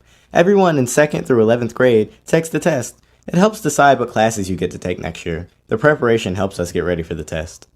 What do you do on weekends? Go to the mall. Buy clothes. I play video games. I go on the computer a little. Sometimes I hang with my brother, or I hang out with my friends. How do you get money to buy clothes? From Mom. I have a job painting.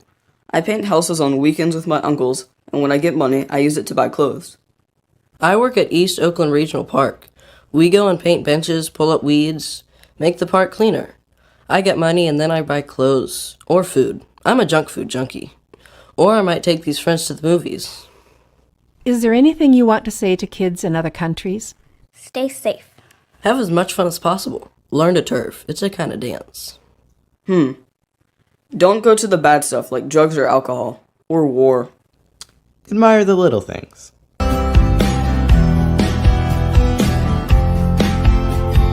What have you been doing this week? I've gone to school every day this week, and we had exams next week, so we have been studying a lot. I play 2 sports, and I've gone to basketball practice and volleyball practice, and we had a basketball game that we just won. Did you have to travel to get to the game? We travel about 30 minutes to play the other team.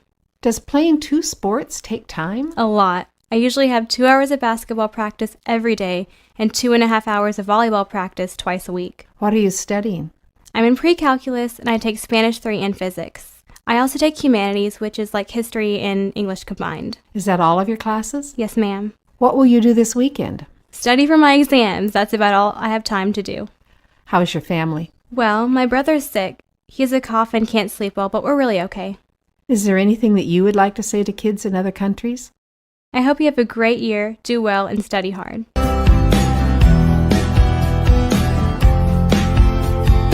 What have you been doing this week? Well, in school, we're having a lot of new math and stuff. And we took a couple of tests this week also.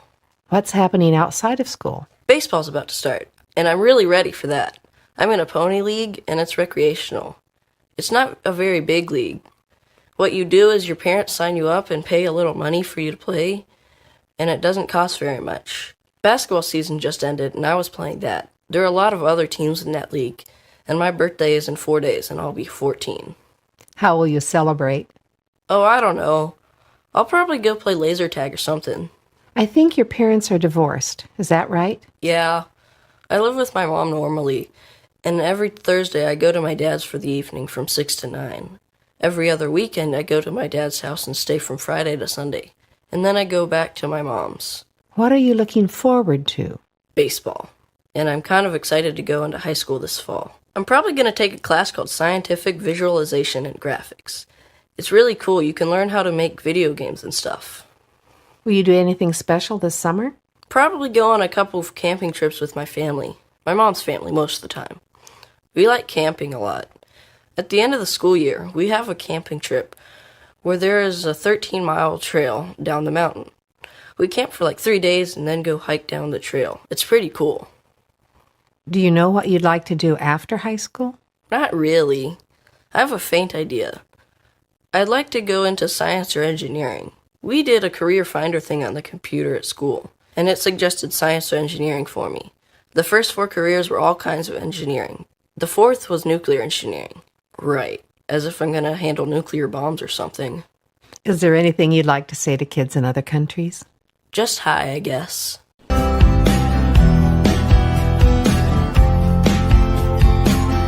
What have you been doing this week? Basically, I go to school. After I go to school, I might hang out, socialize with my friends at Burger King or McDonald's. First I study, and then I hang out with my friends and socialize. On weekends, I might go to the movies, go to a party, get my hair did, or go to the nail shop. What did you do last weekend? I went to a party, and I watched movies on TV every day.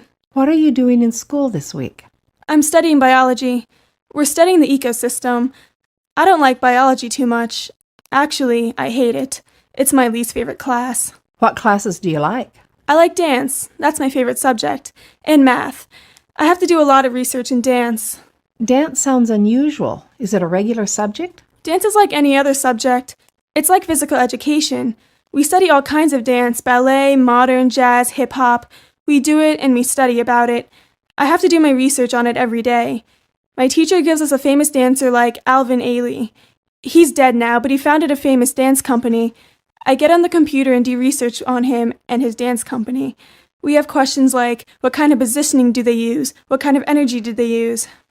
Do you like living in San Francisco? Actually, I used to live in San Francisco, but I moved to Oakland a year ago. San Francisco is a great city, but it's very large. You have to know your way. In Oakland, well, you have to avoid some parts of Oakland, but there is less drama in Oakland. You feel free in Oakland. Is there anything you want to say to kids in other countries? Do you want to visit San Francisco? You should think about it because it's a good city.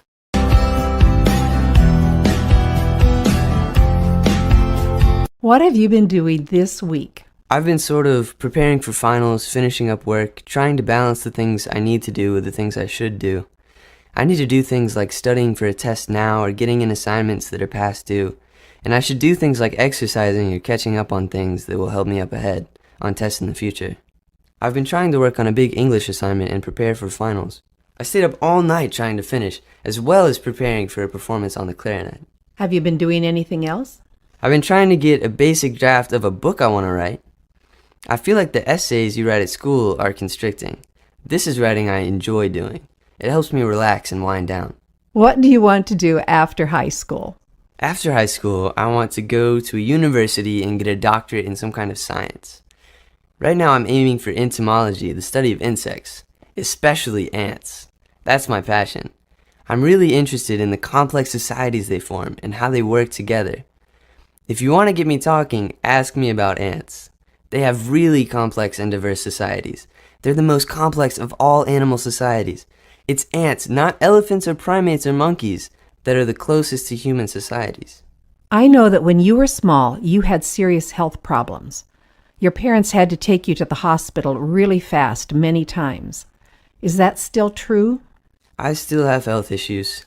I have allergy-induced asthma. That means I have allergies that sometimes make it very difficult to breathe. It limits me from doing activities or going places sometimes. It's just a part of my life. I live with it. Are you doing anything for Martin Luther King Day? I'm probably going to study with a friend because I have finals right away. We had a powerful assembly program at school. The African American Student Community Group gave a serious eye-opener on how bad it was at that time period. A lot of people were disturbed by it. Is there anything that you would like to say to kids in other countries? In the end, we're all human. It's good to have an identity and celebrate your history, but in the end, we're all human.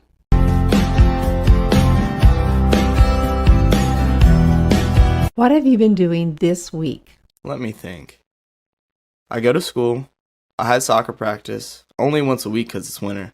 I went to the Trans-Siberian Orchestra. They come to town every year. They're really good.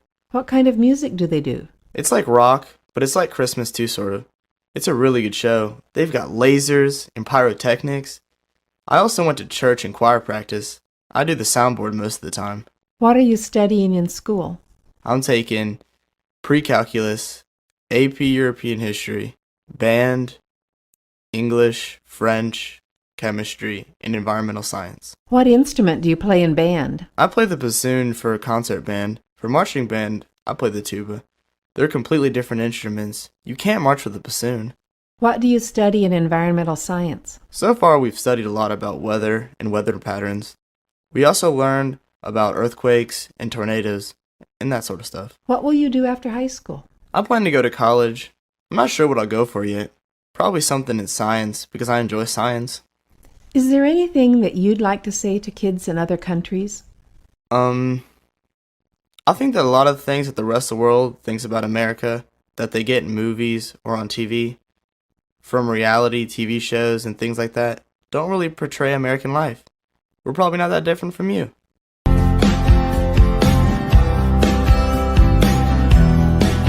What have you been doing this week? We haven't been doing a lot at school because it is right before the break, so we don't do a lot. They try to squish in a lot of tests during the week before we get out so we can start a new unit after the break. So I had a math test and a science test. In orchestra, we've been learning new notes, how to read them, and how to do them on the instrument. What instrument do you play? I play the viola. Is there anything else happening? I have a guitar lesson this afternoon, and Christmas is coming very soon. On Christmas, most of my friends wake up in the morning and open presents, but my family doesn't traditionally celebrate Christmas. We don't have any Vietnamese holidays in this part of the year, so we just celebrate Christmas for the fun of it. We don't open presents in the morning. We prepare food all day, and then my family and friends come over, and we open presents at night and eat. We usually make Vietnamese food, and sometimes chicken wings too. Have you been buying and making presents? I usually make cards or homemade gifts, but this year I haven't had time. I had this test in language arts a couple weeks ago, and I failed it. I got really upset, and I asked the teacher if I could have a retake. At first she said no, and I started crying because I knew my mom would get really upset. So the teacher let me take a retake. So I've been studying. I got 100 on my retake. What do you study in language arts? We learn parts of speech, grammar, and do presentations in class. Recently, we made a parody of The Night Before Christmas, and we presented it today. Anything else? My birthday's tomorrow, so I'm having friends over. We're going to have a sleepover. We'll go ice skating, and then we'll go rent movies, and we'll go back home and watch them. Is there anything that you would like to say to kids in other countries? Let me think. You should work hard for your future, because it'll pay off.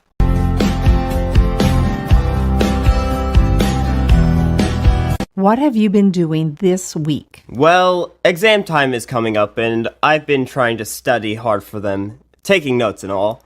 It's a very stressful time for me. How do you prepare for the exams? Well, the teachers give us notes and we write them down and study them, and then take the exams. But most of us barely have any time to study, especially the basketball team. They have a lot of games next week. I'm actually in the church choir. I have to do all my exam work and practice for the choir. And we have all this stuff coming up for Christmas. Tell me about singing in the choir. We usually have practice once or twice a week. We sing, we get to meet each other, and we all have fun together. And we all sing together at church. The choir sings every Sunday. My dad sings every Sunday, and I do too. But we have extra practices for Christmas music. On ordinary Sunday, we do 1 to 3 songs. And Christmas, we do, I don't know, like 10 songs? And that's why we have extra practices for Christmas music. Tell me what you did this weekend. This weekend, I got to go to my grandmother's house, which was a very big treat for me. I love to help her out, and I did work in her yard. I got paid for it, but I'd work without pay any time she wants me to, because I really love her. Tell me about her. My grandmother is very sweet. She helps a lot of people. She's a Methodist, so she goes to the Methodist church every Sunday. She helps anyone who is in need. She has 2 sweet dogs, Belle and Ella. One is a golden lab, and the other is a mixture. She has the best cooking ever. Her cake is wonderful. Her pies are fantastic. If the only thing I ever had to eat for the rest of my life was her cooking, I would be happy. She makes the best grilled cheese ever. How is your family? My family's been okay. I mean, a little argument here and there, but that's okay. It's a very happy time we have. We're kind of last-minute people, so we set up everything last minute and then get ready for Christmas. Is there anything you would like to say to kids in other countries? Happy holidays!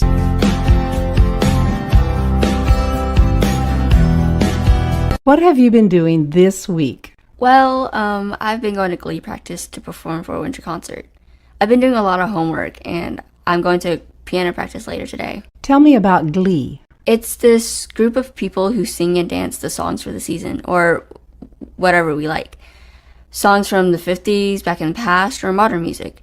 We have a teacher who leads us. It's an after-school activity. The regular class in school is chorus. Glee is an additional activity. What classes are you taking? Well, I take Algebra 1, and Advanced Language Arts, and Science, and Social Studies, Chorus, Technology, and PE. What are you doing in your piano lessons? Well, right now, I'm just a beginner, so I'm studying how to play. Why did you decide to study piano? I see how amazing the pianists are and how they're really good at playing these amazing pieces. So I decided to learn how to do that.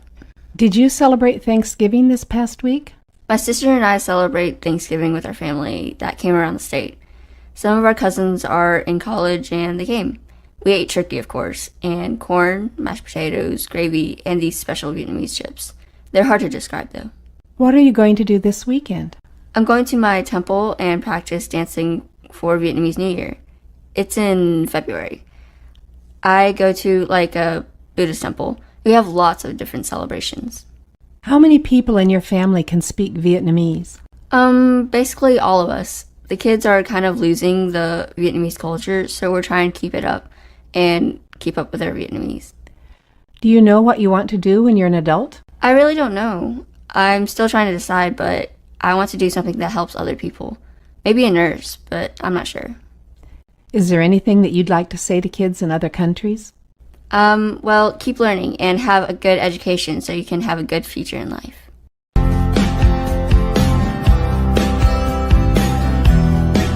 What have you been doing this week? Well, this week my cousins came down from New York and we celebrated Thanksgiving at my house with the other side of the family that is in Charlotte. We had a turkey and everybody brought something like a dessert and we all just sat at the table and had fun, and afterward we played games. Are there any other foods that are Thanksgiving traditions for your family besides the turkey? We always have my grandmother's broccoli and cheese casserole, which sounds gross, but it's really delicious. We had mashed potatoes and sweet potatoes. My mom made her amazing orange cranberry relish. And this year we also had ham, which was different. We also had pecan pie and pumpkin cheesecake. What kind of games did you play? Well, this year we played Wii basketball and tennis. Did you go shopping on Friday? We went to Charlotte because it's my aunt's birthday, so we hung out with them for a while and watched the football game between Auburn and Alabama. My mom went to a bookstore for a while, but we didn't do any other shopping. What have you been doing today? Well, my dad and I went for a run together, and then we decided to stop and take a break here to get something to drink. It's a little cold outside. How far do you run? Well, it'll be 5 miles after we run back home from here. Did you do anything else this week? Well, I saw the new Harry Potter movie, which was very good with a lot of my friends. Tonight, I'll babysit my little brother and my sister so my parents can go see the Harry Potter movie together. Is there anything that you would like to say to kids in other countries? Well, I don't know if we're that different or not, but it doesn't seem like we are. I would like to say, well, good luck and have a good time with your life.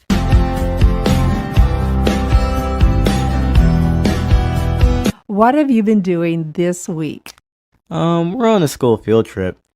It's a 4-day trip across our state and back. Where have you gone? We went to UNC and learned about the basketball history and their star basketball players. Then we went to Somerset Plantation and we learned about how they treated the slaves and how they made candles and wrote. And we learned about the owners too. Then we went to the Blackbeard Museum and we learned about Blackbeard, how he became a pirate and how he died and what his battle style was. Then we learned about the Wright brothers' history. That's today. Before we came on to the trip, we built replicas of their gliders at school. We researched what they flew and how they flew and what inspired them. Are you doing anything just for fun, or are all your activities educational? Tonight we'll have a dance, and last night we went bowling. Do you have any special interests? I like sports. I like basketball, and I'm on the school baseball team. What are your plans for the future after you finish school? I want to be a zoologist. I want to study animals, and I might be like my older sister and be a photographer and take pictures of animals too. Is there anything that you would like to say to kids in other countries? You guys are going to get there. Just keep working hard.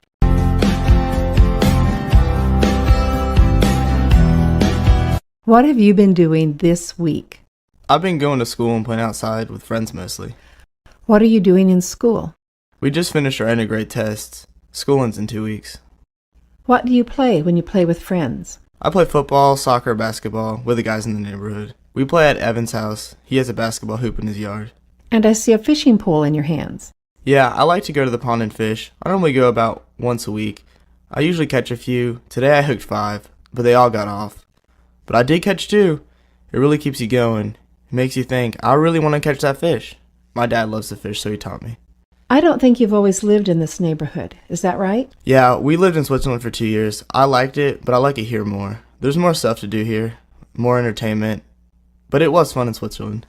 Did you learn a new language in Switzerland? I already knew Swiss German because my mom was from Switzerland. I learned it when I was 3 or 4. Is there anything that you would like to say to kids in other countries? Hello from America.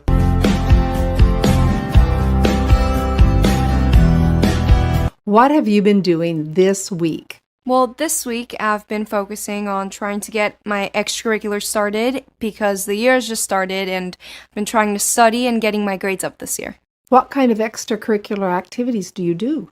Oh, I've been doing speech and debate and Battle of the Books, and soon Science Olympiad is going to get started, and I'm going to be doing that.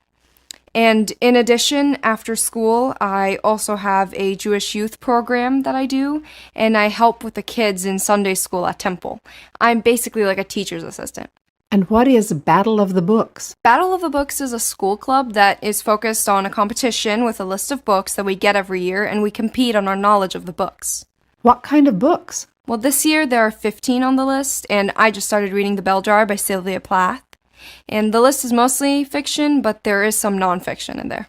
And what is the Science Olympiad? Science Olympiad is a school club that is also geared to preparing towards a competition, but it's for a state science competition where we compete in partners on different science events. What do you hope to do after high school? After high school, I really hope to get a degree in chemistry because it's what I'm really passionate about, and then probably go to medical school to focus on people and the brain, which I'm also really interested in, and I want to be a neurologist. Is there anything that you would like to say to kids in other countries? I don't know. I'm kind of a new English speaker. I've been here for 6 years, so it's kind of surreal to talk to kids who are also learning English. What is your first language? My first language is Hebrew. I'm from Israel. How did you end up here? Well, my dad got a transfer from work, and we all thought it would be a really good experience, and I have loved it so far, and so has my whole family. So, is there anything you would like to say to kids in other countries? Well, first of all, hi, and I guess some really good piece of advice is really go after what you love and work towards doing what you're passionate about.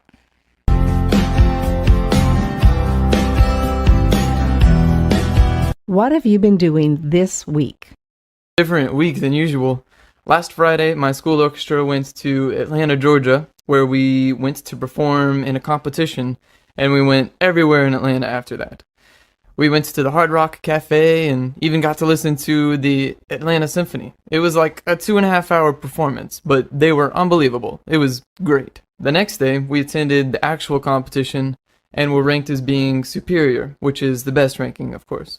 And after that, we went to Six Flags, the amusement park, for about 9 hours, and rode just about every ride there. And then the next day, we went to the Georgia Aquarium and got to see all sorts of sea life that was really cool from all over the world. And after that, we went to the world of Coca-Cola and got to taste sodas from every continent. It was very neat. Following that day, we got back on the bus and rode 5 hours all the way home watching Jack Black movies. Who is Jack Black? Oh, he's a real goofy actor. The bus ride was kind of long because of Atlanta's traffic, so it felt good to be back in my little old hometown. What instrument do you play? Well, my main instrument is the piano, but I also play the bass guitar and the upright bass, which is what I play in the school orchestra. What do you do on an ordinary day? On an ordinary school day, I try to wake up at 6 o'clock every morning and get some extra piano practice before going to what we call zero period at school. Most students start at first period, but zero period is like an extra class you can take before that. I take jazz ensemble. I get home after school at around 4:30, and then I do homework, eat dinner, practice instruments, or maybe go to church for a music rehearsal, and I usually try to go to bed by 11. Is there anything you would like to say to kids in other countries? Let's see. I would probably like to give the advice to make sure to cherish your youthful years. I do.